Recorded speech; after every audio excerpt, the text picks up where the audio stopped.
सियावर रामचंद्र की जय. प्रभू रामचंद्रांना दरबारात आलेल्या ऋषींनी हनुमानाची कथा सांगायला सुरुवात केली आहे. आणि त्या कथेमध्ये हनुमानाला वरदान कसे मिळाले, मग ऋषींना त्रास दिल्यामुळे शाप कसा मिळाला आणि सगळ्या गोष्टीचं विस्मरण कसं झालं हे सांगायला सुरुवात केली.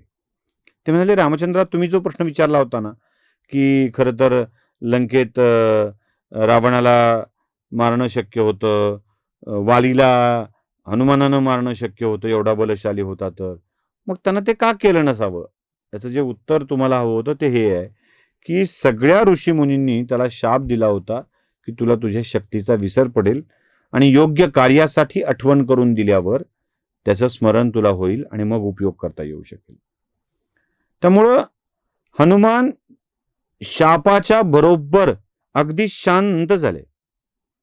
मग त्यांचं बालपण खूप शांतपणे, सगळ्या शक्तीचं विस्मरण झालेलं असल्यामुळं तो खोडकरपणाही संपला, सगळंच संपलं आणि हळूहळू आपल्या आईच्या सोबत हनुमान वाढू लागले. खरं तर हनुमानाच्यासाठी ही मोठी पर्वणीच होती. आईचं प्रेम, आईची माया एका आईसारखीच मिळायला ना नशीब लागतं. अहो, देव काय उगा पुन्हा पुन्हा अवतार घेतो? देवाला सगळ्या गोष्टी नशिबात आहेत. सगळ्या गोष्टी नशिबात आहेत. देवाच्या नशिबात काय नसेल ना, तर तो अयोनिज आहे, अजन्म आहे. म्हणून त्याच्या नशिबात आईचं प्रेम नाहीये. तो आईचं प्रेम घ्यायला ना या पृथ्वी तलावर अवतार घेत असतो. म्हणून कौशल्येकडून आपले लाड करून घेतो. म्हणून तो यशोदेकडूनही लाड करून घेतो. कृष्णावतारात तर 2-2 आईचं प्रेम मिळालंय. आणि नुसत्या 2-2 आईचं प्रेम भागलं नाही, गोकुळातल्या सगळ्या स्त्रियांना आपल्या पुत्रवत वाटावा असा वागलाय कान्हा. आणि त्या कान्हावर किती आईनं प्रेम केलंय. जेवढं काही प्रेम आईचं हवंय ना, ते सगळं कृष्णावतारात देवाने मिळवलेलं आहे. हनुमानाला देखील आपल्या आईचं प्रेम, रुद्राचा अंश तो, पवनदेवांचा पुत्र तो, या रुद्रावताराला, रुद्राच्या अंशाला आपल्या आईचं प्रेम अनुभवता येत आहे. कारण ते एका छोट्याशा बालकाच्या प्रमाणात आता वावरू लागलेत आणि त्या आईच्या छत्रछायेमध्ये हनुमान वाढू लागलेले. हळूहळू हळूहळू हळू हनुमान, म्हणजे शक्तीचं विस्मरण झालं असेल तरी बलाचं विस्मरण झालेलं नाहीये. बलवंताच्याकडे बळ असतंच आणि ते शेवटी आपल्या एका वानर संप्रदायातील एका मोठ्या राजाकडे कामाला गेलेले आहेत. वृक्षराज नावाचा एक राजा आहे, ज्या वृक्षराज राजाकडे केसरी सुद्धा तिथे आहेत. त्यांचे संबंध खूप उत्तम आहेत. कारण त्या वानर परिवारातला वृक्षराज हा एक मोठा राजा. या वृक्षराजाला 2 पुत्र आहेत. एकाचं नाव वाली, दुसऱ्याचं नाव सुग्रीव. हा वृक्षराज आपल्या वृद्धापकाळी आपलं सगळं राज्य वालीकडे सोपवतो आणि वानप्रस्थाला निघून जातो. वाली आणि सुग्रीवाच्या मध्ये सुद्धा प्रचंड प्रेम आहे. सुग्रीव सुद्धा बलशाली आहे, सशक्त आहे. वाली ही त्यापेक्षा सशक्त आहे. आणि या दोघांच्या सोबत हनुमान देखील एक सरदार म्हणून जोडल्या गेलेला आहे. पुढे वालीची कथा रामचंद्रा तुम्ही जाणता. ज्या वालीला एका युद्धाच्या प्रसंगात मृत समजून निघून गेला सुग्रीव, ते दरवाजा बंद करून, सुदैवाने वाली जिवंत राहिला. पण वालीच्या मनामध्ये शंका आली की आपल्या भावानी आपल्याला त्रास दिला आहे, आपल्या भावानीच आपला घात केला आहे. म्हणून सुग्रीवावर प्रचंड मोठं आक्रमण करून त्याची बायको ताब्यात घेऊन, राज्य ताब्यात घेऊन त्याला परागंदा व्हायला भाग पाडलं. आणि सुग्रीव दिसला तर वाली त्याचा खात्मा करेल, त्याला संपवेल अशी स्थिती आली.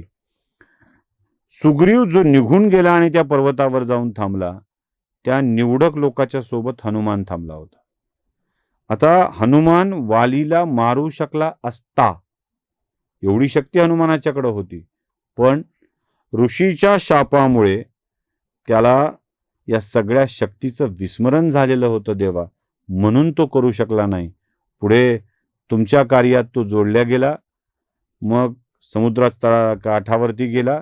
जांबुवंतांनी त्याला त्याच्या शक्तीची जाणीव निर्माण करून दिली आणि मग हनुमानाने पुढची सगळी महान कार्य केलीत, जे देवा तुम्ही जाणता. रामचंद्राने मंदस स्मित करत दरबारात ऋषींच्याकडे आणि हनुमानाच्याकडे बघितलं. हनुमान हृदयात राम साठवून उभा होता. सगळ्या ऋषीमुनींचं स्वागत सत्कार तिथं उत्तम पद्धतीनं झालाय. रामचंद्रांनी सगळ्या मुनिवर्यांना विनंती केली आहे की मुनिवर्य, तुम्ही माझ्या राज्याभिषेकाच्या या अनेक दिवस चालणाऱ्या सोहळ्याच्या मध्ये सहभागी व्हायला आलेले आहात. मलाही आनंद वाटला. सेवा करण्याची संधी द्यावी, पाहुणचार घ्यावा, अयोध्येचा पाहुणचार बघावा आणि मग आपण जर पुढे आपापल्या धामाला जावं. ऋषीमुनींनीही अत्यंत आनंदाने रामचंद्रांचा हा पाहुणचार घेतलाय. जवळपास राज्याभिषेकानंतर काही दिवसांनी सगळे विधी संपलेत, सगळे कार्यक्रम संपलेले आहेत आणि त्या वेळेला आलेल्या राजांनी वेगवेगळ्या राजांनी रामचंद्रांना आपल्या भेटवस्तू दिलेल्या आहेत आणि एक एक राजे आता रामचंद्राकडे येऊन सांगू लागलेत की देवा, आता परवानगी द्यावी, आता जाण्याची वेळ आली आहे. सगळ्यात पहिल्यांदा आलेत ते जनक. जनक म्हणतायत की जावाई बापू, जाऊ द्या, आता आमची जायची वेळ झाली, राज्य आम्हालाही सांभाळायचं. तेव्हा ते रामचंद्र त्याला म्हणतात की होय, आपल्यालाही आपल्या राज्याचा कारभार बघायचा आहे आणि तुम्ही महाराज दशरथांच्या नंतर माझ्यासाठी मार्गदर्शक आहात. तुम्ही तुमच्या आशीर्वादाची कृपा माझ्यावरती कायम ठेवावी. राज्यकारभार कसा चालवावा, लोकपाल कसा असावा, राजा कसा असावा, याचं मूर्तिमंत उदाहरण तुम्ही आहात आणि तुमच्या राज्यकारभार चालवण्याच्या पद्धतीचा आदर्श म्हणूनच मी बघत राहीन. मला सदैव मार्गदर्शक म्हणून पित्याच्या जागी आपण मला मार्गदर्शन करावं, असं महाराज जनकांना रामचंद्रांनी सांगितलंय. जनकांनी रामचंद्रांना अनेक आशीर्वाद दिलेत, माता सीतेला आशीर्वाद दिलेले आहेत आणि जनक निघताना रामचंद्रांनी सांगितलंय की महाराज जनक, आपण जात आहात, पण या राज्याच्या सीमा ओलांडून आपल्या राज्याकडे जाईपर्यंत आपल्याला माझा भाऊ भरत सहकार्य करील, रस्त्यामध्ये तो सहकार्य करील. भरपूर अशा भेटवस्तू एकमेकांना प्रदान करून महाराज जनक सगळ्यात पहिल्यांदा अयोध्यापुरीतून परत निघालेले आहेत आपल्या जावयाचा राज्याभिषेक बघून. त्यानंतर मामाच्या म्हणजे कैकईच्या प्रांतातून आलेले कैकय देशचे राजे युद्धजीत यांनी रामचंद्रांकडून परवानगी घेतली आहे आणि ते सुद्धा आपल्या राज्याकडे परत जायला निघालेले आहेत. युद्धजितांच्या परतीच्या प्रवासासोबत काशी नरेशांनीही रामचंद्रांच्याकडून परवानगी घेतली आहे आणि एक एक राजे, नातेवाईक राजे, मांडलिक राजे अयोध्येतून आता रामचंद्रांना राज्यकारभार करून देण्यासाठी म्हणून पुढे निघालेले आहेत. रामचंद्रांनी सगळ्या वानरांना, सगळ्या असुरांना, सगळ्या सैनिकांना बोलावून घेतलंय आणि सगळ्यांना सांगितलंय की आता आपण आपल्या देशात जाऊन, आपल्या राज्यात जाऊन सुखाने राज्यकारभार करावा. सगळ्यांनी रामचंद्रांची परवानगी घेऊन निघायला आलेले आहेत आणि त्याच वेळी रामचंद्रांनी पुष्पकाचं स्मरण केलंय, पुष्पक विमानाचं. पुष्पक विमान रामचंद्रांच्या समोर अवतीर्ण झालंय आणि रामचंद्र पुष्पक विमानाला म्हणतात की हे पुष्पका, तुझ्यामुळे माझा परतीचा मार्ग खूप सोपा झाला आहे. आता मी आपल्या मूळ मालकाकडे, मूळ धन्याकडे जाण्याची परवानगी देतोय. लंकेत नाही हो, कुबेराकडे. कारण पुष्पक विमान कुबेराचं होतं. कुबेराकडून रावणाने काढून घेतलेलं होतं आणि ते विमान परत कुबेराकडे पाठवून देण्याची व्यवस्था रामचंद्रांनी केली आहे. मी मुद्दाम सांगतोय, रामायणात याचा उल्लेख आहे. कुबेराचं विमान रावणानं नेल्याचा उल्लेख आहे.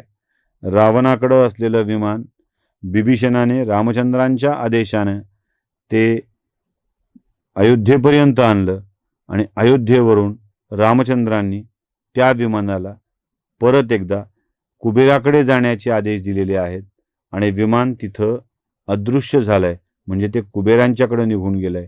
इथे विमानाचा वापर संपला आहे.